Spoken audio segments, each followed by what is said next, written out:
That would be like you getting this gash, this large wound in like your leg, right? You got cut, you got scraped, right? Just cut it up. And you just keep ignoring it. You just keep ignoring it week after week, month after month, year after year, until it gets to the point where it's so infected, you got to cut it off. Like I got to cut it off completely, gone. Because I've let it linger and fester for so long that it gets to the point where it's unsavable to a certain degree. Right. Why does that matter, though? To your point of exactly what you were saying, because those things can be changed. I can save that limb, so to speak, if I'm willing to intervene. If I am willing to truly intervene and do something different.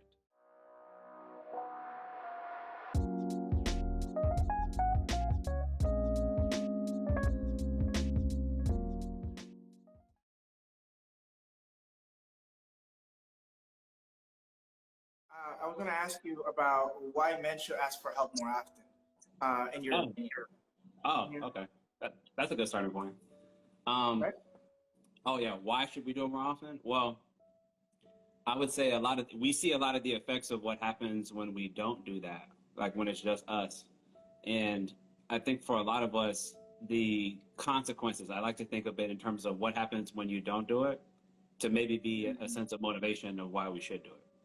So what we know can go wrong if we don't reach out for help is a lot of, again, we talked earlier about unnecessary consequences or unintended consequences, we could say. Could be cost of my relationship, could be cost of my job. It could be I'm not doing well in school. It could be my just general self-being and my overall well-being could be compromised significantly. So being able to ask for help, for example, whether you say in a therapeutic sense, or it could just be a friend, right? It could just be a trusted friend or a family member that you confide in, that you trust to a certain degree. Being able to allow them to give us constructive feedback. Hey, I'm having a hard day, or I've been having a hard couple months. We know, especially following this time in the pandemic, it's been largely very difficult and challenging for a lot of people. And I'm not really sure what to do to better manage my stress. I'm not sure where to start. And let's say you're talking to that family member, that friend, right? And they're listening to you like, okay, they might suggest, would you talk to a therapist? They might simply suggest, hey, would you consider talking with me or checking in with me a little more often because I want to make sure that you're okay, you're healthy. And if there is any issues there that you have going on, maybe we can talk about them. And if it's out of my area where I can benefit you, I'll recommend maybe that you go talk to somebody else. Maybe you go talk to a professional. But to me, it starts there. And then you want the frequency to be a certain degree you want it to be a certain amount of, or excuse me, you want it to be often enough that you're able to have a consistent level of impact, right? You don't want to just like start it and stop because then the issues are still largely going to be there. For a lot of men, that's what we do. You know, like we may say, oh, I'm having an issue, but I think I'm okay with it now. So I'm just going to go back to the way I was doing things. And then all that stress comes back. And now maybe I'm drinking a lot. Now maybe I'm smoking a lot. Maybe now I'm just very avoidant. I game a lot. I avoid my relationships because I just don't want to deal with it, you know? None of those things are healthy. And I never talk about or promote anything that is unsustainable because it's not a good remedy. It's not a good method. And more importantly, you can't replicate it the way that we need to. So the frequency, I think, is very important. We have to be willing to, when we're trying to make these changes, you have to be willing to approach it very methodically. And like we talked on earlier, if you're out of your scope, if you're dealing with something that you don't know what to do, right? Especially if it's anything mental or emotional, on this platform, which Carlos graciously lets me come onto, I would always say you should start by asking to see a therapist. You should start there. Even if your life's not in shambles, because your life don't gotta be, right? You just want perspective. For a lot of people, they do that because they don't want their mom to know, they don't want their dad to know, they don't want their grandma, grandpa, aunt, uncle, siblings to know, or sometimes even their friends. Yeah, Right? They want some kind of privacy. yeah. So they were like, no, like, okay, that is a good idea. Let me talk to them. But go into it with an open mind. Really go into it with an open mind and again, obviously it's our job to help create a warm, inviting space, but to help you to be real. The worst thing you could do, let's make this point in talking about asking for help. The worst thing you can do when you ask anybody, take it off of therapy. Let's say you're just talking to your friend. It's me and Carlos. We're just talking shop. The worst thing you could do is me come to Carlos and lie to him about what I'm struggling with. That's the worst thing I could do. Because whatever he tells me, it may not actually apply. Because he doesn't have the full context of the story. He don't know exactly what I'm dealing with because I'm giving him like the light version, the watered down version. Right. Because maybe I'm trying to save face. Maybe I'm ashamed. I'm embarrassed. I feel guilty about it. Right? So the worst thing you could do is not be real about it. Whoever you confide in, be honest. Tell the whole story and tell the whole truth. That's how you're going to be able to get real perspective. Because you have to be able and willing to be honest about those experiences so people can be willing and able to give you more honest and constructive feedback. So I think that that's really important. No matter who you start with, be willing to be honest about the whole circumstances of why you're struggling. From what you can understand. You might not understand the whole thing. Totally fine. From what you do understand. Be honest about it. And be willing to start to look outside of yourself. Don't just try to keep pushing everything down. That's the worst thing. That's one of the worst things that you could do. That's why we suffer. Men. Talking to men now. Put our hands up here. That's why we suffer. Because we don't talk to nobody. And I hope that listening to myself or to Carlos or whatever other platforms you listen to, that you're encouraged to stop doing that. Because that really keeps us in this cycle of hurt that we really need to stop. I agree. Just to piggyback on what you're saying about being honest and keeping it real, I also believe that looks like being direct when asking for help. Like a lot of men tend to beat around the bush and like honestly, I know that it can be difficult.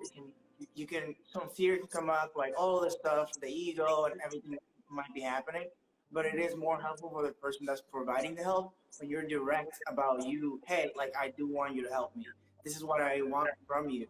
Because otherwise people think that many people might think that you're just venting. People, if you're not intentional and direct about exactly why you're reaching out to them, they might just they might just listen, even though they might have solutions for you, even though they might have things for you to implement. If you're not direct about why you're approaching them, if you're not clear on that intention and direct on exactly why your expectation is from the conversation, it can be really difficult for the person supporting you to truly help you in the best way possible. And that really comes back to being real about your intention, being real about what you're going through. Like that's the only way that you're gonna get the best support. So if you're watching this, make sure that whatever you're doing, especially if you're talking about something that has caused you pain, it's trauma, it's gonna hurt again because you're talking about it. It is. We can't that's the work. You can't work around that. There's no hack for you to be like, let me run around it, maybe. No. If you're talking about something that you're still dealing with, it's going to hurt. But the good thing about it is that the more that you actually feel through it, then you can get through it. So big facts. Keep that in mind. I just, can you repeat that just so everybody heard that very clearly? Can you repeat that like real loud? I got you. The only way that you're gonna get through it is to feel through it. Feel through it. Like that. Sit with it. That's one of the main things that we need to do. You can't like find a hack for the inner work. You gotta do the work. But the good news is that it does get easier because you will be doing the work, and it eventually like you'll get to a point when it's just you start to understand that it's just your journey, and that's okay, and that your journey is beautiful, and you can find the beauty within it and the lessons that you can learn from it. Because it hurts. Yeah. Like pain is literally a flag. It's just telling you that something's changed, that something's bothering you. Or pain is just basically just letting you know that something's happening. So if you want, it helps you to avoid that pain again later on. But if you don't dive deeply in it, a lot of like many of us do, then you continue to engage in the same habits and behaviors that just continue to create more and more pain in your life. Uh, Yeah, and and then what happens then? Then you start passing that pain along to the people that you love, there you that go. along to a stranger in the street, because like and then and nobody wins, and then we have a Nah, sadder man. world And overall. listen, there's big facts, right? Big facts you're Mhm. saying. It's I always like to give like an example to, other elements of health. So sometimes people relate to them more. Like if you talk Mhm. about physical health, right? So to your point about you don't want to keep just pushing it to the side and not dealing with it because you keep carrying it forward, right? That would be like you getting this gash, this large wound in like your leg, right? You got cut, you got scraped, right? Just cut it up. And you just keep ignoring it. Mhm. You just keep ignoring it week after week, month after month, year after year, until it gets to the point where it's so infected, you got to cut it off. Mhm. I got to cut it off completely, gone, because I've let it linger and fester for so long that it gets to the point where it's unsavable to a certain degree. Right. Why does that matter, though? To your point of exactly what you were saying, because those things can be changed. I can save that limb, so to speak, if I'm willing to intervene. If I am willing to truly intervene and do something different. So if my normal course of action is Carlos said something to me, he hurt my feelings, I'm going to push it down. And every time I see him, I'm going to be passive aggressive. I'm going to be distant. He comes up to me, he's like, hey, what's up, bro? And I'm like, nah, I'm good. Every time. Or I'm giving you the side eye. Every time. Every time.